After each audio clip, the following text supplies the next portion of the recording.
Hello students, मैं सुधा स्वागत करती हूँ आप सबका आपके अपने चैनल तैयारी ऑनलाइन में। आज हम डिस्कस करने जा रहे हैं वर्कशीट नंबर 18। वर्कशीट नंबर 18 विज्ञान का वर्कशीट है और ये वर्कशीट है क्लास 7th का।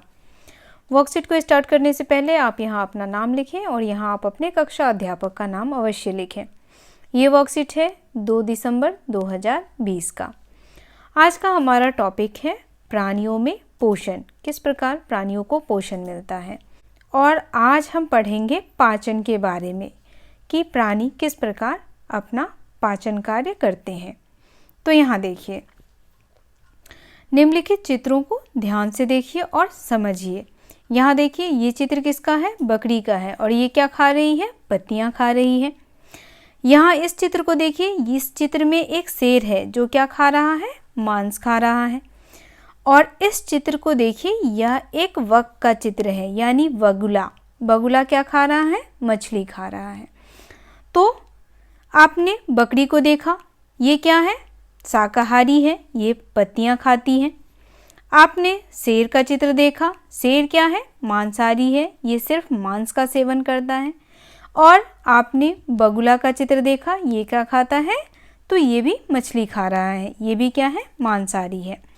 अब देखिए, जो जीव शाकाहारी हैं, जो जीव मांसाहारी हैं, इनमें पाचन क्रिया कैसी होती है, आज हम इसी के बारे में जानेंगे।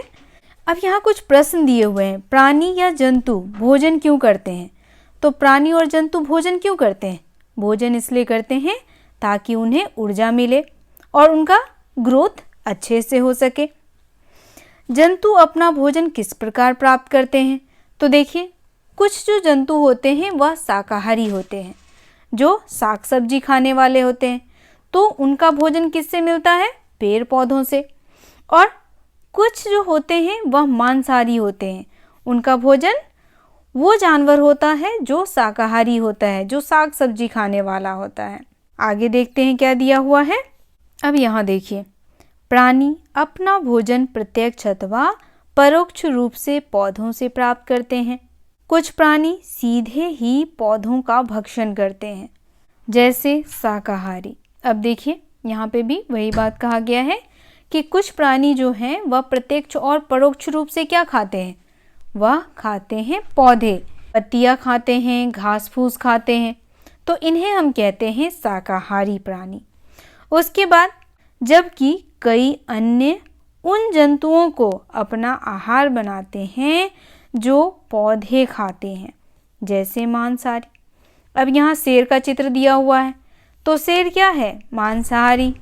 शेर अपना आहार उन जंतुओं को बनाता है जो शाकाहारी होते हैं। कुछ जंतु पौधों एवं जंतु दोनों को खाते हैं, वे कहलाते हैं सर्वहारी, यानी जो फल और सब्जियां भी खाते हैं और साथ में मांस मछली भी खाते हैं, तो वो कहलाते हैं सर्वहारी, सब कुछ खाने वाला। मनुष्य क्या है बच्चों? आप हमें कमेंट करके बताएं, मनुष्य किस में आता है? वह शाकाहारी है, मांसाहारी है या सर्वहारी है? आगे देखिए, मानव सहित सभी जीवों को वृद्धि करने, शरीर को स्वस्थ एवं गतिशील बनाए रखने के लिए खाद्य पदार्थों की आवश्यकता होती है। मानव सहित यानी मनुष्य के साथ साथ सभी जीव जंतुओं को अपने ग्रोथ के लिए, अपने विकास के लिए किसकी आवश्यकता होती है? खाद्य पदार्थों की, यानी कि भोजन की आवश्यकता होती है। प्राणियों के पोषण में पोषक तत्वों की आवश्यकता आहार के अंतर्ग्रहण यानी भोजन ग्रहण करने की विधि और शरीर में इसके उपयोग की विधि सम्मिलित है। अब यहाँ देखिए, प्राणियों के पोषण के लिए उन्हें किसकी आवश्यकता होती है? पोषक तत्वों की। पोषक तत्व से उनका ग्रोथ होता है और इसी में सम्मिलित है क्या? इसी में सम्मिलित है भोजन ग्रहण करने की विधि और शरीर के लिए उपयोग की विधि। चलिए आगे देखते हैं कि यह कैसे संबंधित है।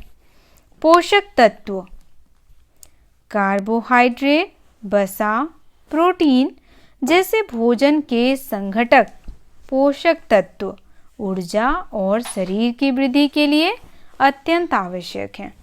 तो बच्चों, हम सब के लिए कार्बोहाइड्रेट, वसा यानी कि फैट और प्रोटीन अति आवश्यक है। यह हमें क्या देता है?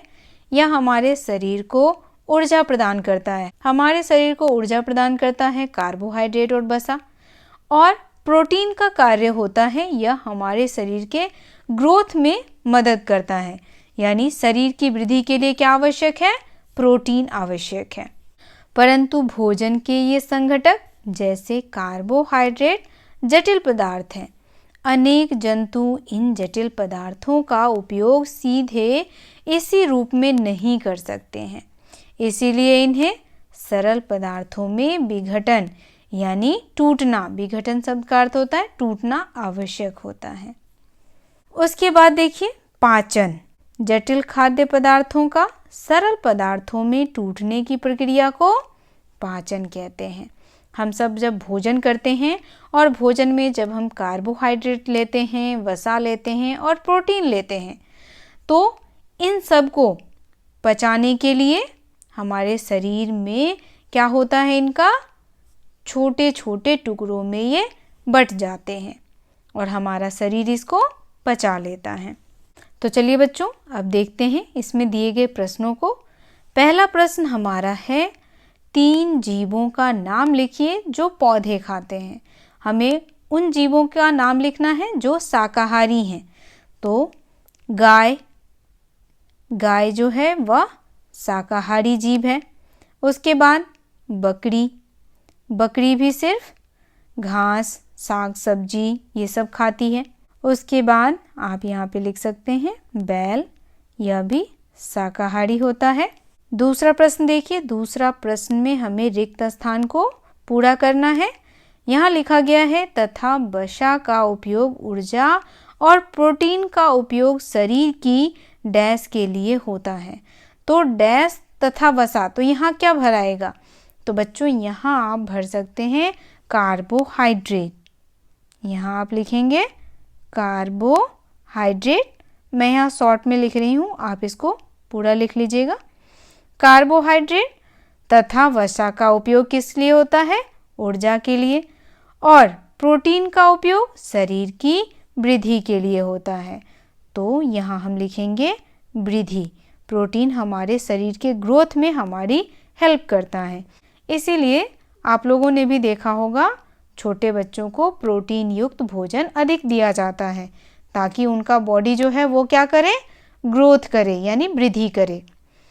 अगला प्रश्न देखिए, अगला प्रश्न हमारा है पाचन से आप क्या समझते हैं? तो बच्चों पाचन से हम क्या समझते हैं? पाचन वह प्रक्रिया है जिसके अंतर्गत जटिल खाद्य पदार्थों का सरल पदार्थों में टूटना। तो इसका उत्तर आप यहाँ से लिख सकते हैं। प्रश्न संख्या 3 का उत्तर हो जाएगा जटिल खाद्य पदार्थों का सरल पदार्थों में टूटने की प्रक्रिया को पाचन कहते हैं। ये हो गया आपके प्रश्न संख्या 3 का उत्तर। आप यहाँ से 3 का उत्तर लिख सकते हैं। चलिए चौथा प्रश्न देखते हैं। चौथा प्रश्न हमारा है जंतुओं को पाचन की आवश्यकता क्यों होती है? तो बच्चों जंतुओं को पाचन की आवश्यकता इसलिए होती है ताकि कुछ जो जटिल पदार्थ होते हैं वह आसानी से टूटे और वह उसका उपयोग कर सके। तो चलिए इसका उत्तर भी देख लेते हैं। तो बच्चों प्रश्न संख्या 4 का उत्तर आप यहाँ से लिखें। भोजन के ये संगठक जैसे कार्बोहाइड्रेट जटिल पदार्थ हैं।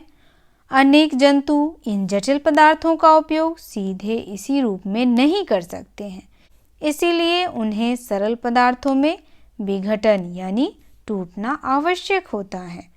तो ये हो गया आपके प्रश्न संख्या 4 का उत्तर। आप यहाँ से प्रश्न संख्या 4 का उत्तर नोट कर सकते हैं। तो बच्चों आज का ये वर्कशीट यहीं समाप्त होता है। वर्कशीट आपको कैसा लगा आप हमें कमेंट में अवश्य बताएं।